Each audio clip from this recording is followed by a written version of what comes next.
Love you too, guys. First of all, I want to thank Jamie, Leanne, and the head office staff for putting this thing on together. This has been a great event, hasn't it, so far? You know, when I walked in through those doors yesterday, it was almost surreal. It's like, what? Where are we?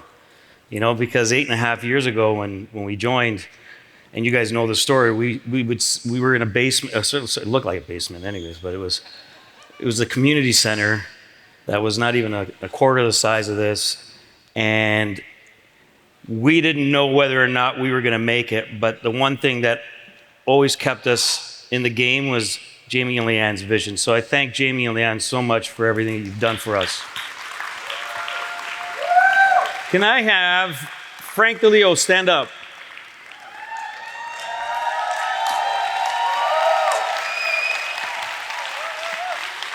Daniel Prete, stand up.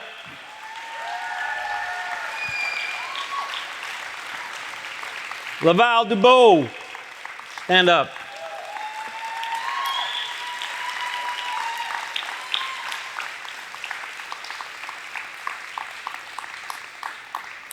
These three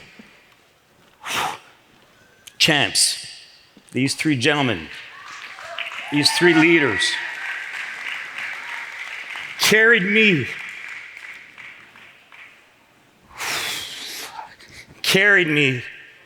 when we moved to Experior.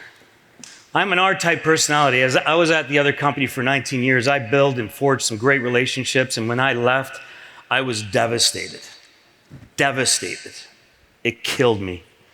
If it wasn't for these three dudes who carried on and carried me on their shoulders, I wouldn't have the life I have today. So thank you so much for everything you've done for me. Now, can I have everyone in FML stand up, please?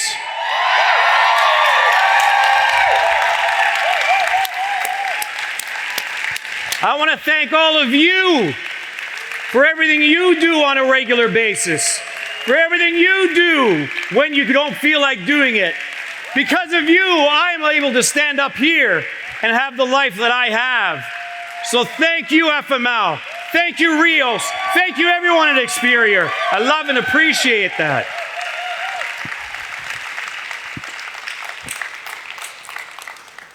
This talk isn't going to be motivational. Sorry. Some of you are going to say, wow, what a crappy way to end the day. But I'm going to try and be as real as possible. Jamie always says, just tell your story. And I don't want to tell my story because guess what? It's not your story. My story is my story. Everyone in this room has their own journey, has their own story, has their own dreams, goals, aspirations. I can tell you that my story wasn't the greatest story, but yours is probably worse. I can tell you that there were so many times I wanted to quit, but I'm sure you guys say the same thing to yourselves every day too. So that's not going to help you, right? What you have to think about is what is the dream that burns within your soul? The goal that keeps you awake at night. The legacy you wish to leave behind. I want you all to envision a world where your wildest dreams have come true, where you have achieved everything you've ever wanted and more. And now I want you to realize that this is a glimpse of your future, waiting to be brought to life through your actions, not your words, through your determination, not your laziness, and your unwavering belief in yourself. Don't let fear, doubt, or uncertainty dim the light of your vision. Embrace the challenges. Embrace the setbacks.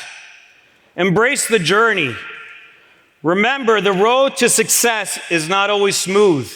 It's full of bumps, twists and turns, and ugly things. Right, Frank? Frank, when we were at the other company, he would call me on his way home from doing a close, or maybe not even doing the close, and he'd say, "Hey, buddy, how's it going?" I said, "Good, man. What's going on?" It's like 10:30, 11 o'clock. Because I'm in your area, and I don't have any gas money. Can you help me out? We're talking about Frank DeLeo. $800,000, soon to be $1 million earner with the company. Did he go through some stuff? Guess what? He asked me, and I was just as broke as he was. But I still found the money and put it under my carpet at the front door because he was too embarrassed to come to the door with my wife there. Those are things you're going to have to go through, right? Repo man showing up at my house at 10:30 at night. Big dude. Wanted to take my car away because I didn't make the payments. Not because I didn't want to, not because I wasn't responsible. It's just the opportunity I was in sucked. And maybe I wasn't working harder. I should have worked harder, but I don't think so. Asking my mother for gas money because I used to live in Keswick, which was really far from where our office was. Asking your 60-plus-year-old mother for gas, and you're a grown-ass man. How does that make you feel? You see, these are all the things that we think about. These are the things that stop us. But make no mistake, it's the ones who refuse to give up, who refuse to surrender to defeat, and who refuse to let go of their dreams and ultimately achieve greatness and leave an incredible mark on the world. You can't give up, guys. I can't tell you how many times I wanted to give up. Even with everything that's happening with our great company, you ready for this? I still doubt myself. And guess what? That's okay. That's okay. I give you permission to doubt yourself, but I don't give you permission to do nothing about it. The world is yours for the taking, so take it. Take it. Why don't you take it? Why? Because you think what? What do you think? I'll get it done tomorrow?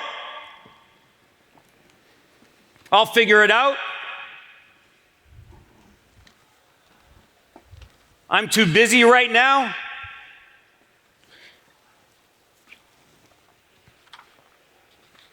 Each day, each hour, each minute that passes is a reminder of the limited time of our existence. Last Wednesday, most of you know this, and I'm not going to tell you the details, but last Wednesday, my 18-year-old son came running down the stairs to talk to me and my wife and said, "We got to go." And I'm like, "What's up?" He says, "We got to go. Dylan's been shot."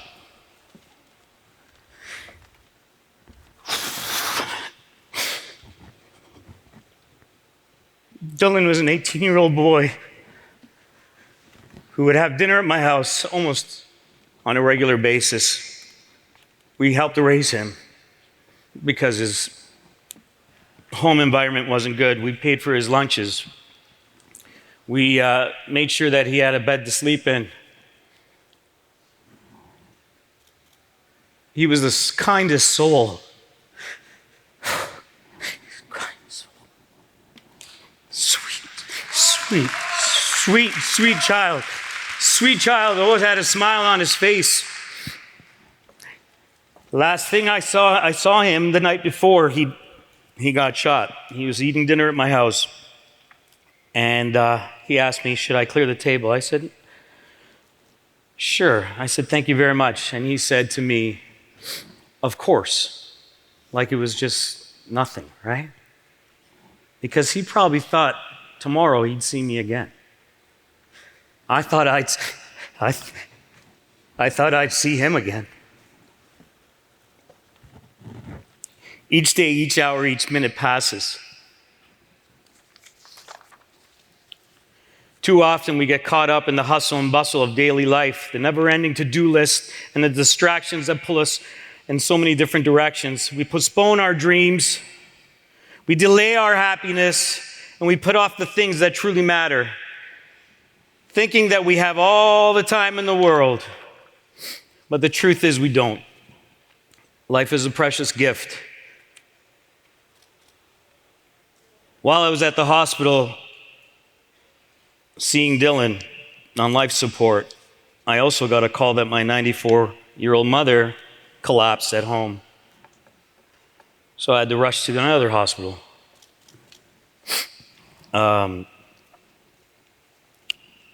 She's okay. She's still in the hospital, but she's okay, 94.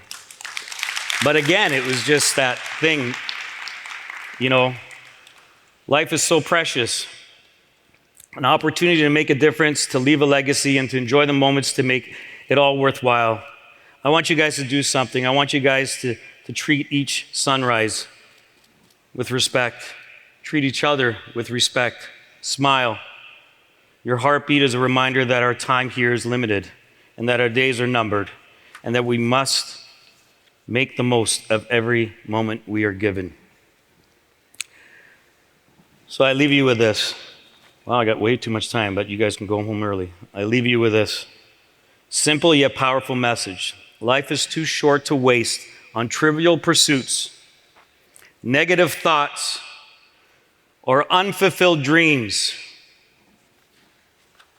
Embrace the journey and live each moment as if it were your last.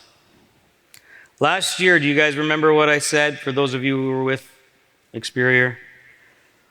What my closing quote was or words were? Last year I ended with, tomorrow is coming. Will you be ready? Today, I end with this. If tomorrow doesn't come, did you do enough? Thank you so much.